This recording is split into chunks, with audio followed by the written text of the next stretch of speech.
Hello to everyone, this is Martin Gaber from JDV.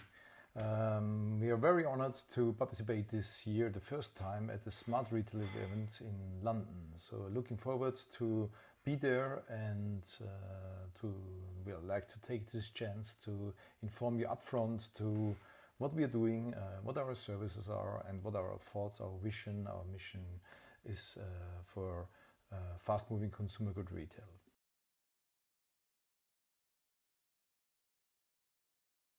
Within the next 5 minutes, I want to show you some backgrounds about JDV and things that might be of importance to share with you.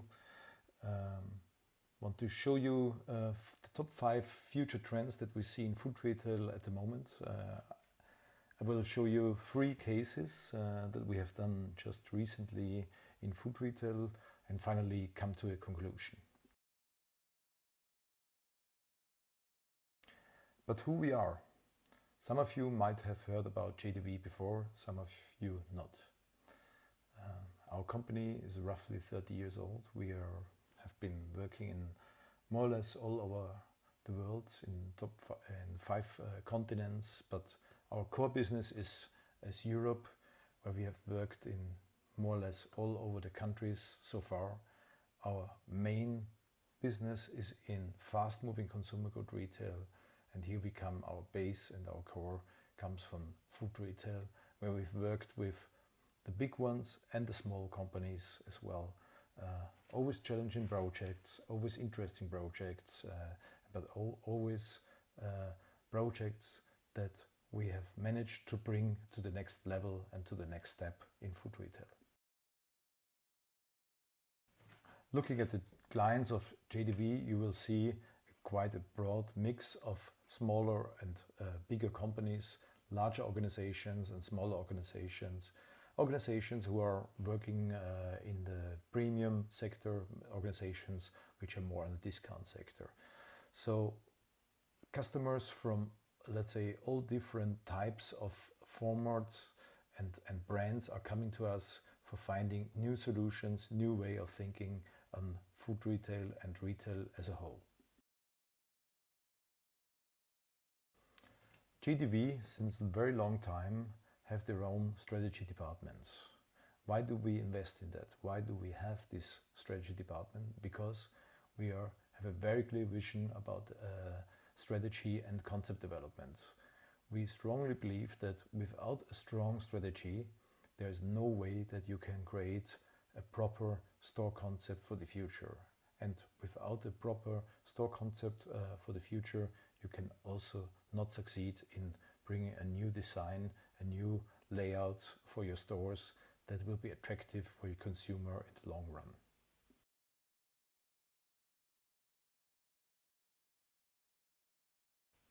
Okay, but let's have a look into the top 5 future trends that we see at the moment on the food retail market. First of all, when we want to observe the future, we have to also see what is happening at the moment in retail. And we see in general that the normal traditional retailer is very strong under pressure. So what is happening here? So on the one side, we have the discounter who is naturally, let's say, fighting against the traditional retailer by being cheaper.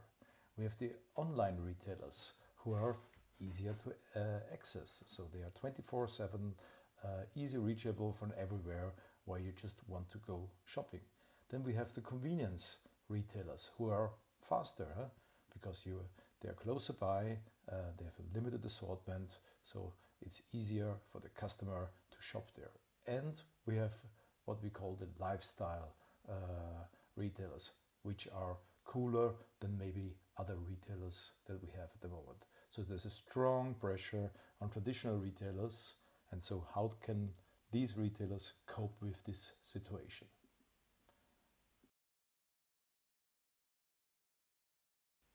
One way of coping with this is to look at the right format management.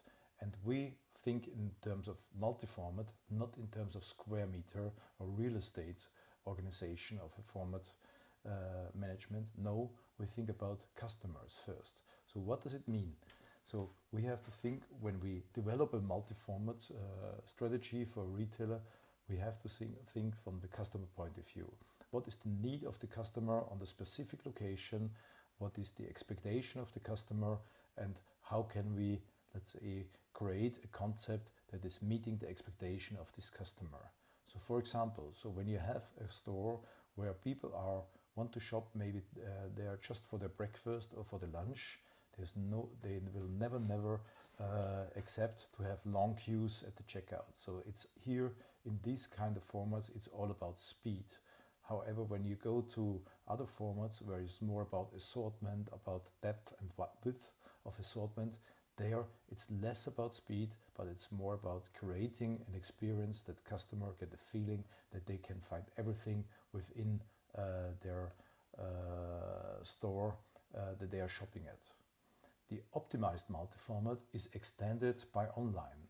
So when you look at this chart, on the very left hand side you find the online, which is instant satisfaction, and on the right side you find what is like the normal, let's say, generic online shopping. So on the right side you find, so for customers who don't have an instant need but want to have a very large range of assortment, and there's no need for them basically to have it, let's say, instantly, immediately to be brought to their home.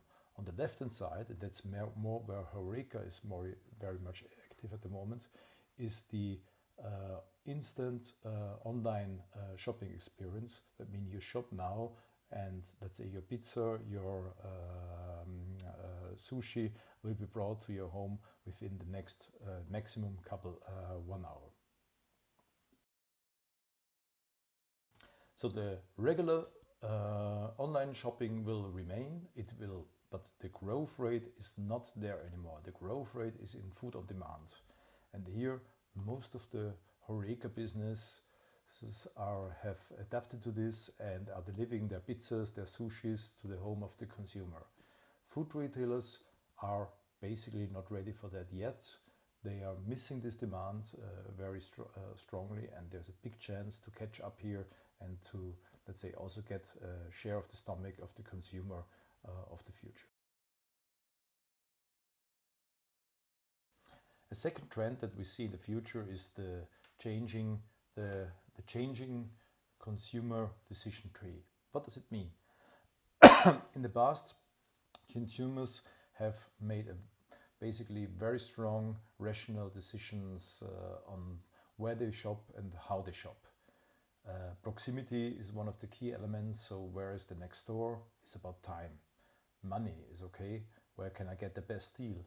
But we think that in the future, the emotional part will be much more important. It's about touch. It's about physical engagement. It's about social engagement. And this is where, let's say, a big chance is for retailers to catch up, to get in touch with the consumers, and to create differentiation for the future.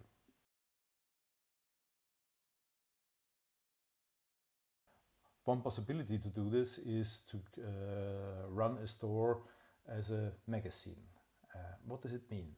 Basically, not to reinvent the store naturally every day, but however, to find spaces, to find spots within the store where you can create differentiation about all over the month or the week, so that once customers come to your store, they find something new, they find something interesting, and they can shop around, they find some solutions which they were not expecting, and by doing that it will be much more attractive for consumers to come to your stores, to have a look into around, and to pass by more often.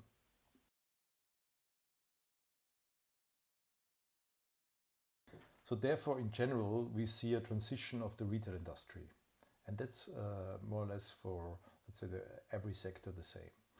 In the past, retailers have been very much transaction driven. So it's about volume, it's about price, and it's about efficiency in total, and that creates, let's say, transactions.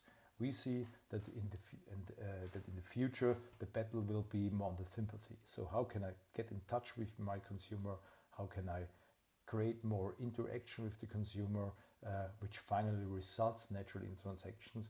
But the base idea of it, it's more about creating sympathy, to be, let's say, the first retailer in the mind of the consumer that he wants to shop at, and to bring the consumer by becoming more personalized, by using maybe big data, and to have more engagement with the clients within the store, and also on all other channels, so that you can create differentiation by doing that. But to achieve this all over, and finally, you need to have a very clear proposition. When you have created and developed this proposition, and that comes out of a strategy workshop together with us, then you can exactly define what is your offer, how you will talk to your consumer, how you will act, and how you will look with your store to bring this all aligned and together, so that it's a one consistent message that customer can and will follow.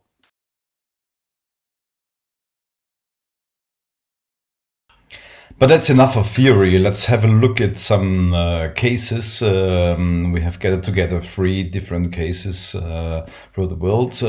One is from Belgium, where we worked with Carrefour in the past. One comes from Azerbaijan, where we developed a completely new brand together with Bravo. And finally, let's have a look at Shell, where we work in different countries on new format developments.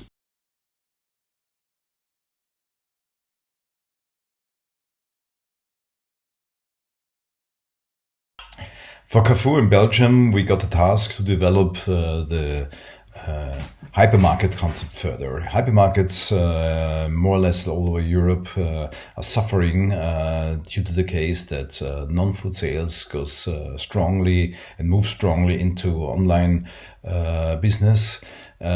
So that's why larger services need to reinvent themselves. We work with Carrefour on a new format, defining the fresh sections in a different way, adding gastronomy to it and having a look and a completely new way of thinking, of presenting non-food sections within a hypermarket.